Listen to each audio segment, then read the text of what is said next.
aku akan ajarkan kepadamu satu doa. Bisa mengentaskan kesulitanmu, utang-utangmu, dain kalimatnya tuh, walaupun itu sebesar Jabal Uhud, gunung Uhud.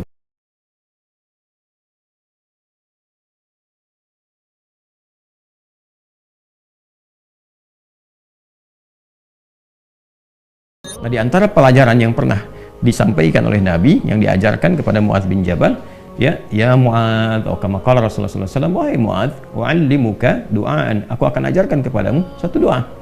Ya, dan jelas kalimatnya. Bisa mengentaskan kesulitanmu, utang-utangmu, dain kalimatnya tuh, walaupun itu sebesar Jabal Uhud, gunung Uhud. Masya Allah. Ya, Mu'adz, maukah engkau aku ajarkan satu doa yang kalau engkau baca itu, engkau punya utang, terjebak dalam satu kondisi, ya, walaupun sebesar gunung Uhud, Allah akan melapangkannya. Ya, teman-teman yang pernah umrah, pernah haji, tahulah seperti apa gunung Uhud itu. Ya, panjangnya luar biasa dan seterusnya. Itu ilustrasi. Ya, bukan berarti harus segunung Uhud begitu. Gambarannya sebanyak apapun, kalau benar-benar kita terkoneksi dengan Allah, bukankah Allah Maha Kaya, Maha segalanya, yang mudah mengangkat, mudah menurunkan, mudah memberi, mudah juga menghilangkan sesuatu, mengangkat yang baik, memberi yang baik, menghilangkan yang buruk, gitu kan? Dan seterusnya. Maka Mu'adz tentu mengiyakan, dan Nabi kemudian sallallahu alaihi wasallam memberikan petunjuk doanya, gitu kan? Maka beliau memulai dengan Allahumma, gitu kan? Kalau kita baca ayatnya kan qulillahumma, ya. Nah, kita bisa bacakan langsung potong dari kata Allahumma-nya berdasarkan pengajaran dari Nabi sallallahu alaihi wasallam kepada Mu'adz bin Jabal. Itu bisa dicek di hadisnya. Allahumma malikal mulki. Coba buka mushafnya, ya. Buka mushafnya. Teman-teman buka mushaf ini, mushaf masing-masing di rumah, cari Quran surah ketiga Ali Imran ayat 26. Kan kata kulnya di situ, kalau kita baca Quran harus dibaca semuanya, qulillahumma. Tapi kul itu kan katakan, ya, perintah Allah kepada Rasulullah. Nah, kita bisa dalam konteks berdoa, kita bisa langsung bacakan dari Allahumma-nya.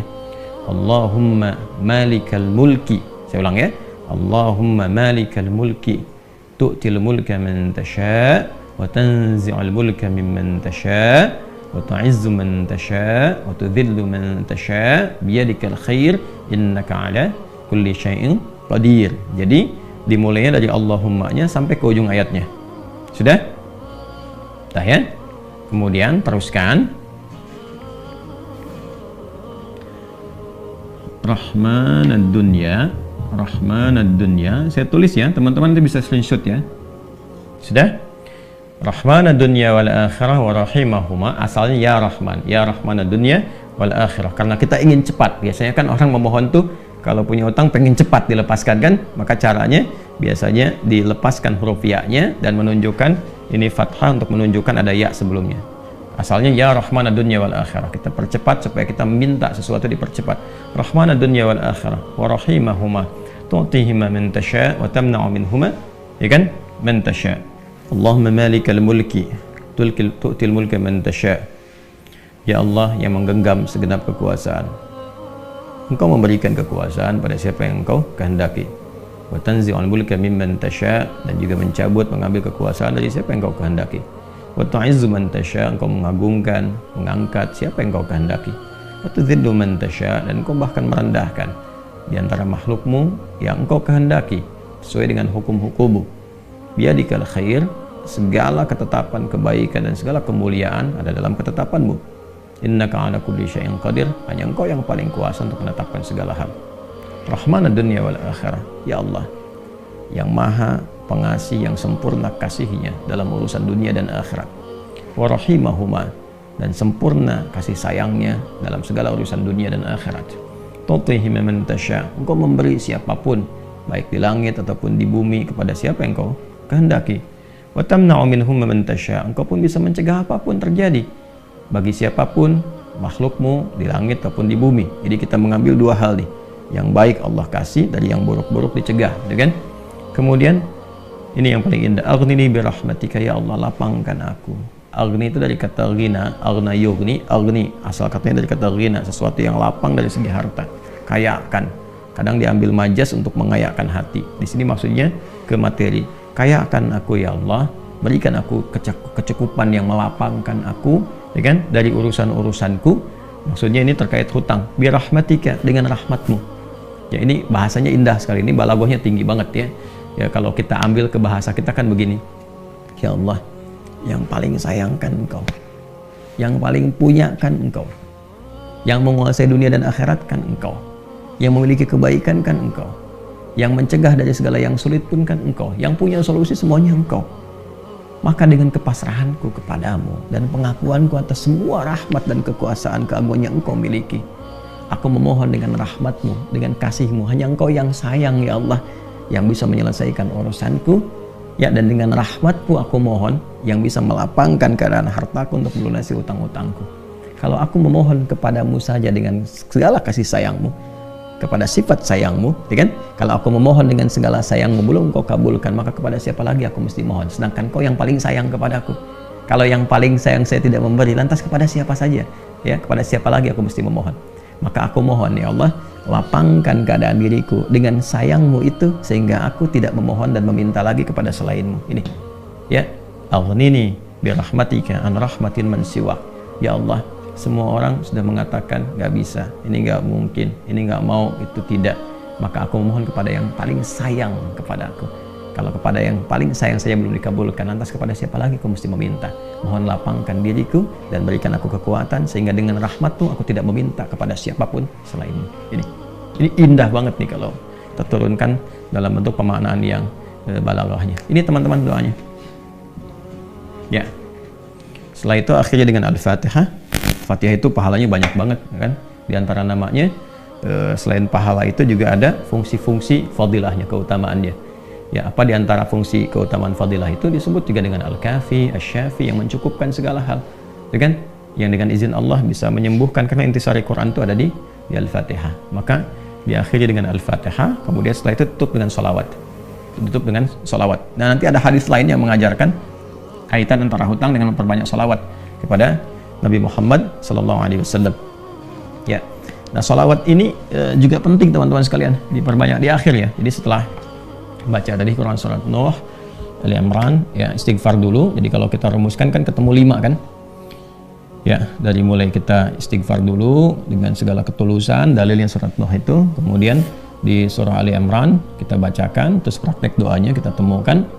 Setelah itu Al-Fatihah. Setelah itu kemudian sholawat kepada Nabi Sallallahu Alaihi Wasallam. Di hadis lain ada seseorang yang diajarkan oleh Nabi Sallallahu Alaihi Wasallam untuk memanfaatkan, nah ini dia, kapan waktu, di pertengahan malamnya, ya, untuk memanfaatkan pertengahan malam itu terkait dengan utang piutang juga. Nah, lalu dia berkata, apa yang harus kami lakukan ya Rasulullah? Yang perbanyak gitu kan, ibadah kepada Allah. Lalu diajarkanlah sholawat. Aku akan mengambil, kata orang itu, sepertiganya. Kata Nabi, itu baik. Kemudian kalau bisa tambah, aku akan mengambil 2/3-nya. Kata Nabi, kalau itu baik. Lalu kalau bisa tambah, aku akan mengambil keseluruhannya. Ketika orang itu menghidupkan sholawat di akhir-akhir malam itu, ya maka Nabi SAW langsung berkomentar, maka Allah akan mencukupkan, bahkan melebihkan apapun yang kamu rasakan gitu ya, yang kamu hadapi. Nah itu beberapa ulama menempatkan bab itu dalam pengantasan utang piutang.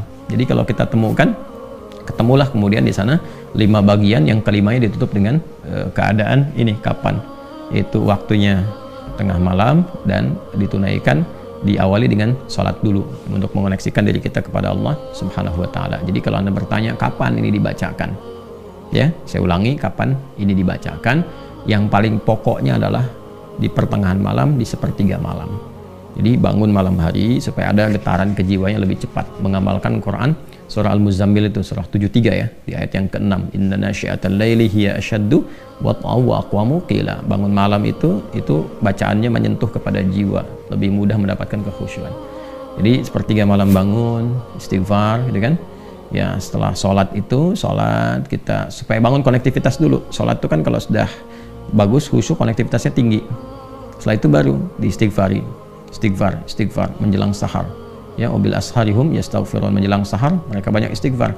Nah, kalau sudah beristighfar itu Masya Allah, nanti di Quran surah ketiga ayat 17 itu nanti akan diberikan oleh Allah 4 kekuatan yang bersanding dengan orang istighfar. As-sabirina was-sadiqina wal-qanitina wal-munfiqina wal-mustaghfirina bil ashar. Punya kekuatan untuk sabar, punya kekuatan untuk membenarkan ajaran Quran dan mengamalkannya. Kemudian apa lagi?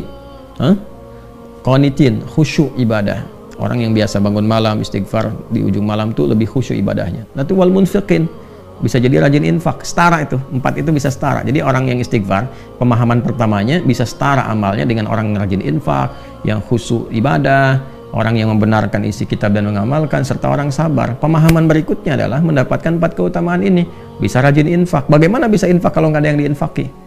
Ya, makanya itu satu-satunya juga yang menguatkan kembali bahwa ketika bisa istighfar dipraktekkan di ujung malam, wabil asharihum yastaghfirun. Kapan istighfarnya? Setelah tahajud. Dari mana taunya? Quran surah 51 dari ayat ke-15 sampai ke-18. Innal muttaqina fi jannati wa 'uyun akhidina ma atahum rabbuhum innahum kanu qabla dzalika muhsinin. Ayat 17-nya, kanu qalila minal laili ma yahja'un. Kan mereka itu orang-orang yang sedikit tidurnya, maksudnya menghidupkan malam, rajin tahajud. Setelah itu apa? Wabil asharihum yastaghfirun. Menjelang waktu sahar, sepertiga malam ke waktu sahar, ya, dekat-dekat ke fajar dia banyak istighfar. Nah, saat istighfar itulah dia dapatkan sampai hatinya khusyuk, baru bacakan ini. Ya Allahumma malikal mulki tu'til mulka man tasha' wa tanzi'ul mulka mimman tasha' wa tu'izzu man tasha' wa tudhillu man tasha' biyadikal khair innaka 'ala kulli syai'in qadir. Rahmanad dunya wal akhirah. Itu tulisan ke sana. Wa rahimahuma tu'tihuma man tasha' wa tamna'u minhum man tasha'. Kemudian teruskan langsung ke bawah. Aghnini bi rahmatika an rahmati man siwak. Minta kepada Allah. Ya, setelah itu boleh sertakan kemudian bahasa-bahasa kita minta. Terus baca Al-Fatihah, tutup dengan salawat kepada Rasulullah sallallahu alaihi wasallam. Ya, itu dibiasakan. Nah, sampai mendapatkan kekuatan, tapi bukan berarti tidak berikhtiar. Setelah itu ikhtiar tetap. Ya, tetap berikhtiar. Ya, bagaimana cara berikhtiarnya? Ya, itu bisa kita bekerja dengan baik. Kalau nggak ada modal sama sekali, misalnya kita berikhtiar dulu dengan amal kebaikan. Datang ke masjid, berusaha rapi-rapi, gitu kan? Kemudian kita lihat ke DKM-nya, bisa mengajukan dulu permintaan. Nggak usah banyak-banyak pinjamnya. Pinjamlah misalnya 100.000, 200.000 atau 500.000. Kemudian setelah itu cari peluang-peluang, misalnya di majelis-majelis ilmu kan banyak orang belajar itu. Ya, belilah modal tertentu, beli makanan atau minuman. Terus kontak ke DKM-nya, sampaikan. Ya, supaya nanti ada sinergi antara jamaah dengan yang dagang. Bicara dengan baik-baik sehingga nanti diumumkan. Ustadznya juga menyampaikan, berikan kelapangan kepada teman-teman yang sedang misalnya mencari rezeki berjualan, dapat dari situ, tambahkan lagi berdoa. Bisa jadi tiba-tiba Allah berkehendak menggerakkan orang-orang tertentu yang baik dan sebagainya, ya kan? Jadi bukan datang ke Ustadz untuk melunasi utangnya. Saya lihat beberapa teman-teman tuh kalau minta, saya terjebak riba gini, gimana solusinya? Mau minjam, mau minta dilunasin. Teman-teman saya itu udah tugasnya ngajar. Kalau antum tanya doa saya jawab, tapi ya, kalau urusan dunia carilah gitu kan, terkait dengan dunianya. Bisa antum ke Basnas, bisa ke bagian DKM masjid, bisa ke teman-teman pengusaha yang muslim yang baik-baik ya.